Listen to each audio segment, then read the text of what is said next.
तो लग पता गया है पाकिस्तानियों को, यानी अगर किसी को शुबा भी था तो उसे पता लग जाना चाहिए। पाकिस्तान में ट्विटर के बाद फेसबुक और इंस्टाग्राम भी बंद कर दिया गया है।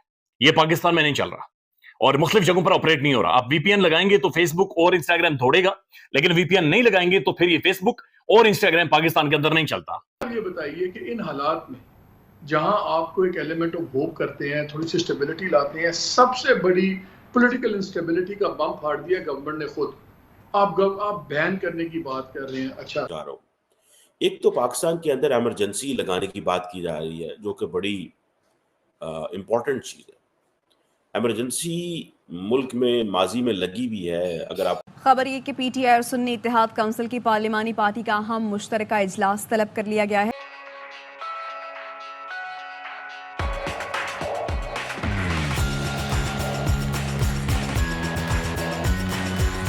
यानी एक और जगह पर जुबान काट दी गई है, जुबानें बंद कर दी गई हैं और फेसबुक जिस तक मैक्सिमम पाकिस्तानियों की एक्सेस थी, जो आप बगैर इंटरनेट पैकेज के भी यूज कर सकते, बहुत सारे नेटवर्क फ्री एक्सेस देते थे, उसे भी बंद कर दिया गया है। तो सोशल मीडिया पर यह दूसरा बार है। इससे पहले ट्विटर पाकिस्तान के अंदर बंद किया गया है। उस हवाले से बातचीत करते हैं। फिर खबरें आ रही हैं कि मीडिया मालिकान को, यानी प्राइम टेलीविजन के जो मालिक हैं, बड़े बड़े टाइकून, बिजनेसेस करने वाली बड़ी शख्सियात, खरबोपति, उन्हें बुलाया गया है।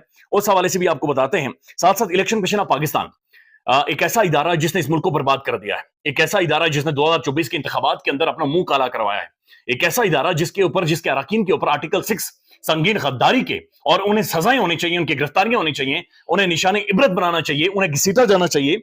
उनके हवाले से उन्होंने एक इजलास किया है और इजलास एक ऐसे टाइम पर कर रहे हैं जब सुप्रीम कोर्ट के एक 8 रुकनी बेंच ने क्लियर कट फैसला, डायरेक्शंस क्लियर कट दे दी हैं।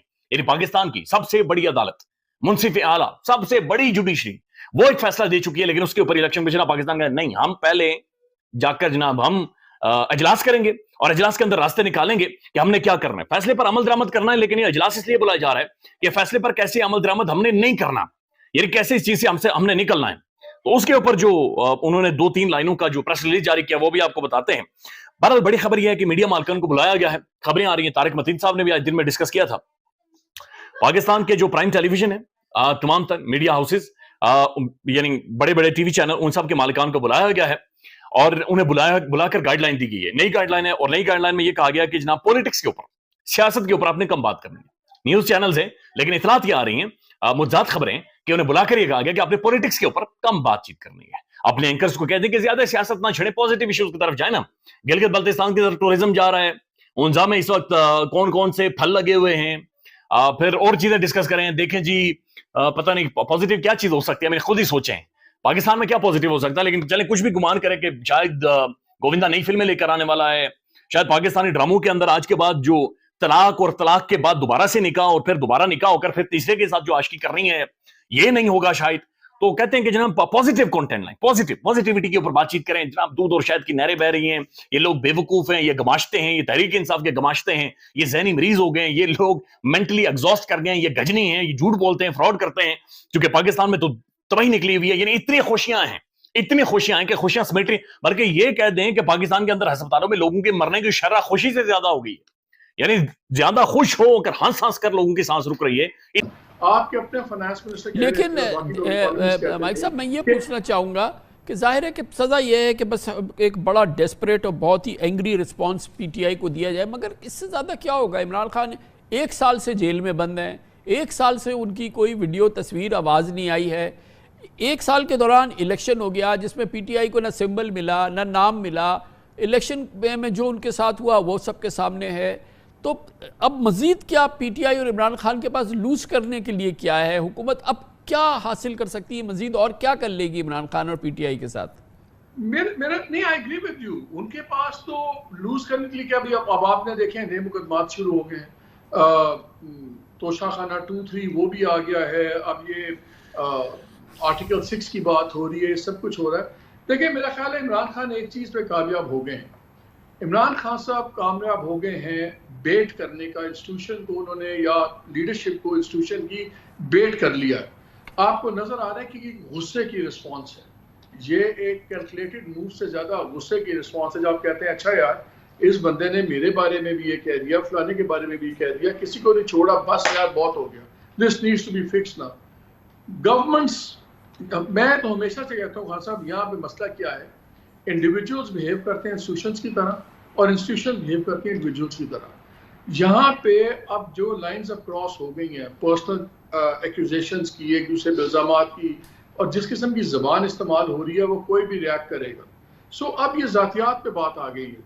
मुझे नहीं अब समझ आ रहा कैसे होगा। ये तो क्लियर है कि देखिए सबसे मानीखेज खामोशी। मैं अब इंतज़ार कर रहा हूँ कि अब नवाज शरीफ साहब के हवाले से क्या बयान आता है। उनकी तो एक पूरी कैंपेन थी, वोट को इज्जत दो, सब कुछ दो। अब जिस डगर पे पीएमएलएन चल पड़ी है, आपको याद हो कि 2007 में उस वक्त के डिक्टेटर जनरल परवेज मुशर्रफ ने पाकिस्तान में इमरजेंसी रूल लगाया और बेसिकली कहा यह गया दहशतगर्दी को निपटने के लिए, और जो है वो कॉन्स्टिट्यूशन को जो है वो सस्पेंड कर दिया गया, और बहुत सारे जो रूल ऑफ लॉ है वो हो गया। So it was a sort of a martial law जैसी शक्ल बन जाती है। पूरे मुल्क में प्रोटेस्ट हुए। अभी भी एक इमरजेंसी की बात हो रही है, और वो क्या इमरजेंसी की बात हो रही है? देखिए, इस वक्त जो इमरान खान साहब की पार्टी है पाकिस्तान तहरीक इंसाफ, उसको पाकिस्तान की जुडिशरी कहा जा रहा है कि बहुत ज्यादा रिलीफ दे रही है। उधर मिलिट्री एस्टैब्लिशमेंट ये कह रही है कि इमरान खान की जो पार्टी है उसने पाकिस्तान के अंदर कॉन्स्टिट्यूशन को भी तोड़ा, फौज के अंदर बगावत भी करवाने की कोशिश की, और जिस दिन पाकिस्तान के आर्मी चीफ ने अपॉइंट होना था जनरल आसिम मुनीर ने, उन्होंने जीएचक्यू के सामने मुजाहरे भी करवाए। तो वो समझते हैं कि इस वक्त मुल्क के अंदर एक गंभीर सिचुएशन है जिसमें जुडिशरी जो है वो रोल प्ले कर रही है, सपोर्ट कर रही है तहरीक इंसाफ को। उसकी माजी में भी कुछ मिसालें हैं कि बहुत से ऐसे जजेस हैं जिनकी जो फैमिलीज हैं वो प्रो इमरान खान है, तो वो घरों से भी प्रेशर लेते हैं। एक पॉइंट। दूसरा, जो पाकिस्तान में हालात खराब है, that is in the Pashtun belt. मैं आपको अगर अफगानिस्तान को देखें तो अफगानियों को बड़ा दिल करता है। अभी मैं देख रहा था जो अमरुल्ला साले हैं, अमरुल्ला साले कह रहे हैं जी कि पाकिस्तान की जो है वो बाल्कनाइजेशन हो जाएगी, हालांकि उनको पता ही नहीं है। दरअसल those people who talk about the Pakistan's balkanization they do not know about the reality of Pakistan। देखें, दो चीजें हैं। एक है 1971 में क्या हुआ, देखें वो एक सिचुएशन थी, हालात खराब हुए। मैं नहीं समझता कि ऐसे हालात, वो एक और सिचुएशन थी। किसकी जुर्रत है पाकिस्तान के अंदर जो रियासत के मुकाबले में खड़ा हो सकता है? तहरीक तालिबान पाकिस्तान ने अगले दिन पाकिस्तान के अंदर मिलिट्री की जो है वो एक इंस्टॉलेशन पे हमला किया, 7 फौजी जो है वो शहीद हो गए। अब जो ये कहा जा रहा है कि इमरान खान साहब जो हैं वो चाहते हैं इमरजेंसी लग जाए, उनको इस चीज से गर्ज ही कोई नहीं है कि मिलिट्री जो है अगर वो इमरजेंसी लगा दे या मार्शल लॉ लग जाता है। मेरी जाती असेसमेंट में as a student of politics मैं ये अंडरस्टैंड करता हूं कि हर रोज फौज ये कोशिश कर रही है कि मुल्क में मार्शल लॉ ना लगे। उसकी वजह ये है कि देखिए, फौज का over the period of time एक रोल बन चुका हुआ सियासत में, स्टेट के मामलात में, वो सी पैक को प्रोटेक्ट करना हो, वो वॉर अगेंस्ट टेररिज्म हो, वो सियासतदानों के हवाले से हो। एक बात तो ठीक है कि फौज ने फॉर लॉन्ग सियासतदानों को कमजोर करने की कोशिश की है, जिस तरह उन्होंने इमरान खान के साथ मिलकर जो पिछली मिलिट्री एस्टैब्लिशमेंट थी उसने नून लीग और पीपल्स पार्टी को कमजोर किया, जिससे मुल्क को बेतहा नुकसान हुआ। पर आज की जो मिलिट्री एस्टैब्लिशमेंट है वो किसी सियासतदान को कमजोर नहीं उस तरह कर रही जिस तरह माजी में था।